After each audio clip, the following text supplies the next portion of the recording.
As you see, we have these beautiful letters that the president has signed. This one is to the President of the Republic of Korea, original signature on that, and these will be mailed. And then here we also have another letter to the Prime Minister of Japan as well. Both countries will be receiving a 25% tariff rate effective on August 1st. Can you tell me why he decided to start with South Korea and Japan? Are they annoying him?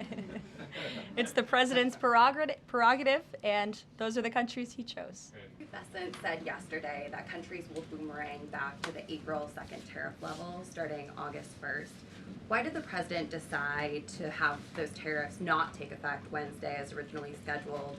And then I was also wondering if you could share, obviously we saw the letters the president sent out on Japan and South Korea, but if any other major U.S. trading partners are getting letters today. Sure, yes, I can confirm. I have the signed letters that went out to both South Korea and Japan today, and there will be approximately 12 other countries that will receive notifications and letters directly from the President of the United States. And weeks ago, I stood at this podium and I told all of you that the President was going to create tailor-made trade plans for each and every country on this planet. And that's what this administration continues to be focused on. The president will also sign an executive order today delaying the July 9th deadline to August 1st. So the reciprocal tariff rate or these new rates that will be provided in this correspondence to these foreign leaders will be going out the door within the next month, or deals will be made. And those countries continue to negotiate with the United States. We've seen a lot of positive developments in the right direction, but the administration, the president, and his trade team want to cut the best deals for the American people and the American worker. That's what they're focused on. And in the effort of transparency, these letters will continue to be posted to Truth Social, so you can enjoy them yourself. Go. Feels great to sit down. Thank you very much. You're welcome. I want to go back to the hurricane. You said that President Trump is scheduled to go to Texas later this week. Can you speculate on what day and what he has plans? Sure. The White House is currently arranging those travel plans. We hope that it will be later this week, likely on Friday, but of course we want to do it at the most appropriate time on the ground for state and local officials. We don't want to interrupt the recovery efforts, but we're planning tentatively for a Friday trip, and when that becomes final, we'll let all of you know, as we always do. And you gave a little bit of reaction earlier, but the National Weather Service, the union, actually publicly stated they had an adequate staff on hand to forecast and predict the storm. You shared your thoughts earlier on how the way the left has really weaponized this to blame the deaths in Texas on Trump. Want to comment on that again? Yeah, I just do think those comments are depraved and despicable, especially when so many Americans are mourning the loss of their children. The National Weather Service, as I said, did its job. Many experts, many meteorologists have said that. Many of you in the media, in all fairness, have said that as well. Unfortunately, not all. And many Democrat elected officials are trying to turn this into a political game, and it is not. This is a national tragedy, and the administration is treating it as such. We know the National Weather Service provided early and consistent warnings. They gave out timely flash flood alerts. There were record-breaking lead times in the lead up to this catastrophe. There is ongoing flood monitoring, and these offices were well staffed. In fact, one of the offices was actually overstaffed. They had more people than they need. So any claim to the contrary is completely false, and it's just sad that people are pushing these lies. Can you just get one more? Sure. Kind of a little bit of breaking news. The Department of Homeland Security is moving to end the TPS status on Honduran and Nicaraguan migrants. Yes. Any plans to adding additional countries that you could be targeting? Just a reaction. Sure. Well, I won't get ahead of the Department of Homeland Security on additional countries, but as you pointed out, they did end temporary protective status for Nicaraguans and Hondurans in this country because TPS, temporary protective status, is temporary by definition. It is not meant to be a permanent path to residency or citizenship here in the United States of America. It was originally granted to Nicaraguans following a natural disaster in 1999. That doesn't sound very temporary to me. And as well as Hondurans in 1999 after the impact of Hurricane Mitch in 1998. And so this administration is doing what it promised to do. And if individuals from these countries want to come here, they have a legal pathway to do it, but temporary protective status was never meant to be permanent. The previous administration abused this status and this parole program, essentially treating it as such, and we're not going to tolerate that any further. Thank you, Brian. Megan. Secretary Pheasant said yesterday that countries will boomerang back to the April 2nd tariff level starting August 1st. Why did the president decide to have those tariffs not take effect Wednesday as originally scheduled? And then I was also wondering if you could share, obviously we saw the letters the president sent out on Japan and South Korea, but if any other major U.S. trading partners are getting letters today. Sure, yes, I can confirm. In fact, I have those letters. If you could get me the folder with the letters in them, Liz, they're right in the previous office. I have the signed letters that went out to both South Korea and Japan today. And there will be approximately 12 other countries that will receive notifications and letters directly from the President of the United States. And weeks ago, I stood at this podium and I told all of you that the President was going to create tailor-made trade plans for each and every country on this planet. And that's what this administration continues to be focused on. The President will also sign an executive order today delaying the July 9th deadline to August 1st. So the reciprocal tariff rate or these new rates that will be provided in this correspondence to these foreign leaders will be going out the door within the next month, or deals will be made. And those countries continue to negotiate with the United States. We've seen a lot of positive developments in the right direction, but the administration, the president, and his trade team want to cut the best deals for the American people and the American worker. That's what they're focused on. And in the effort of transparency, these letters will continue to be posted to Truth Social, so you can enjoy them yourself. Go ahead. Thanks, Caroline. Just about the visit of Prime Minister Netanyahu today, I was just wondering why that is not open to the press. Previous visits by him, we've had Oval Office press conferences. Does that reflect somehow the kind of sensitivity of this particular visit?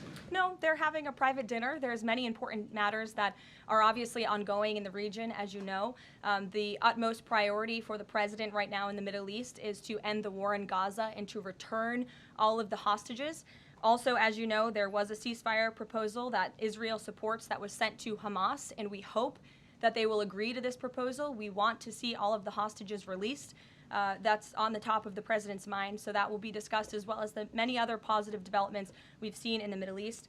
I want to go back to the trade deals. As you see, we have these beautiful letters that the president has signed. This one is to the President of the Republic of Korea, original signature on that. And these will be mailed. And then here we also have another letter to the Prime Minister of Japan as well. Both countries will be receiving a 25% tariff rate effective on August 1st. Go ahead. Thank you so much. You said it, and the President said it many times, you want to see an end to the war in Gaza. Will he give guarantees during this 60-day period of ceasefire that actually the war will end? Because this is a sticking point with Prime Minister Netanyahu, and I'm wondering if they see eye to eye on this point. And how do you see the next day? What the next day in Gaza will look like? Look, right now the president is focused on today and to get the Hamas to agree to this ceasefire. I don't want to comment on the details of the arrangement out of respect for these negotiations, but a agreeable and appropriate ceasefire proposal has been sent to Hamas. And I can also tell you Special Envoy Witkoff intends to travel to Doha later this week, where he will continue to engage in these discussions. And the Qataris and the Egyptians have been incredibly helpful partners in mediating these negotiations and discussions to bring peace to this region and end this conflict once and for all. Kristen. Two questions. Thank you, Caroline. Sure. The first question is President Trump reconsidering his plan to phase out FEMA, given what officials have said is their critical role on the ground now in Texas? Look, the president wants to ensure American citizens always have what they need during times of need. Whether that assistance comes from states or the federal government, that's a policy discussion that will continue. And the president has always said he wants states to do as much as they can, if not more. And in the case of Texas, the state and local officials are doing a tremendous job. And I know the president, Secretary Noem, and the federal government are very proud to be working with them. And the president has promised to give Texas the assistance that they need during this tragic time. Just one follow-up on cuts overall. Over the weekend, President Trump said that Elon Musk was a train wreck. Are there, given this current viewpoint, are there concerns within the White House or from the president himself over the cuts that happened under Musk while he was advising DOGE, including the National Weather Service? I think I've already addressed that Kristen, and what I can tell you is that these offices were fully staffed. The San Angelo office was fully staffed with 12 forecast meteorologists. There were no vacancies. The San Antonio office was operating with 11 forecasters. And as Brian said, the union themselves said that there was adequate staffing. So I think those words speak for themselves, and the numbers speak for themselves. This was a once-in-a-century flash flood, a tragic natural disaster, and the administration is doing all that we can on the ground to help these families during this time of need. Jeff. Thanks very much, Caroline. Just following up on Kristen's question, is it still the president's plan to phase FEMA out by the end of this year? I just answered Kristen's question for you. One more, hold on, one more. Sure, I'll give it to you. Go ahead. The follow-up on trade as well. 12 more letters coming, you said. Can you give us a sense of which countries those are? I'll let the president reveal those in very due time. Keep your eyes on Truth Social. Michael, in the back. Thank you, Caroline. An armed shooter today was shot in McAllen, Texas, after opening fire on Border Patrol agents.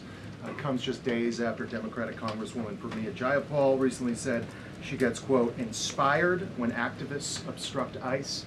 Does the White House expect Democrats to tone down their rhetoric in light of what we saw today in McAllen, Texas? We certainly call on Democrats to tone down their rhetoric against ICE and Border Patrol agents who, again, are everyday men and women. I would encourage AOC and other Democrats to actually meet with the United States Border Patrol. These are honorable Americans who are just simply trying to do their job to enforce the law. They go home to their families every night just like we all do, and they deserve respect and dignity for trying to enforce our nation's immigration laws and to remove public safety threats from our communities.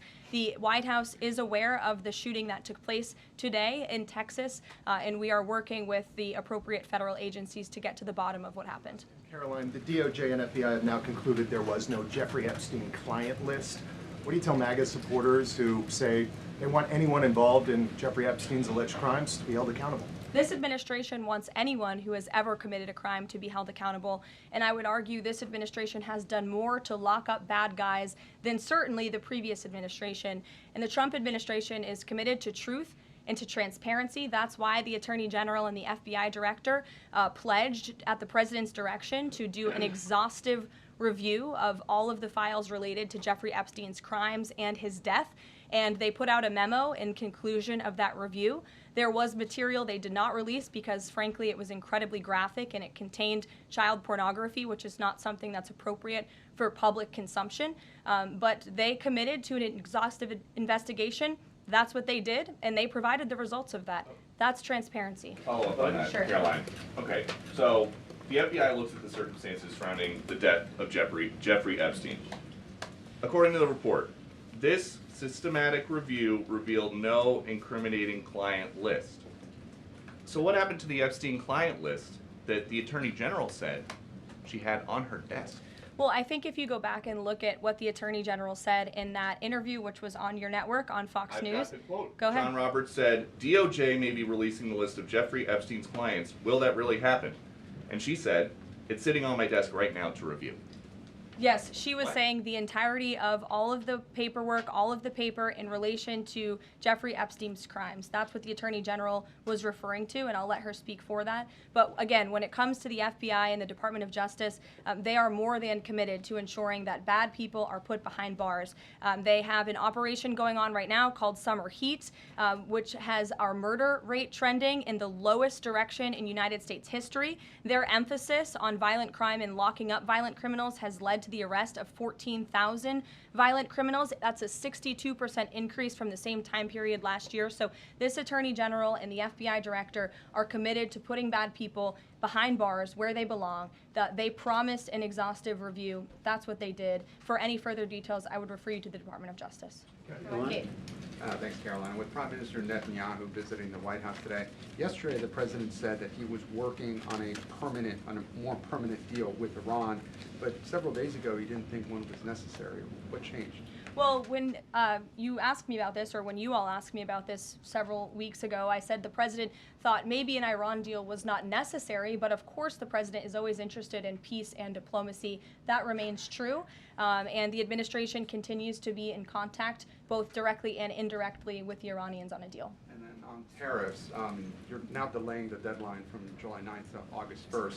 Is that an acknowledgement that perhaps the administration found it more difficult to negotiate these trade deals, or whatever happened to 90 deals in 90 days? No, it's an acknowledgement that this administration is doing what's best for the American worker, and we want the best deals possible for our workers, for our manufacturing base, for our middle class, and they are doing this deliberately and appropriately on behalf of our country's interests. Josh. A couple more on the tariffs. You said about 12 more letters. There were about 55 or so countries, including the EU as a bloc, that were facing this tariff increase. All of those, to understand you correctly, are now deferred to August 1st, right? Correct. And on the 12, what happens with the remaining, whatever it would be, 40 something? So just 12 today. There will be additional letters in the coming days. So all of them are going to get a letter at some point? Correct. Okay, and can you tell me why he decided to start with South Korea and Japan? Are they annoying him? It's the president's prerogative, and those are the countries he chose. And on the sectoral tariffs, it's our understanding that these continue to be a separate track. We're still waiting on a bunch of those. That's Can you right. give us any timing update on when he's going to move on, for instance, semiconductor tariffs and other things that are still in the hopper? I don't have a timing update, but for where they are in the process, I would defer you to the Department of Commerce. Should we expect deals finally as well? He announced his Vietnam deal. Are you close on any other countries? The president and the administration, yes, we are close. But again, the president wants to ensure these are the best deals possible. And I would add just one more thing on trade and tariffs to wrap it up.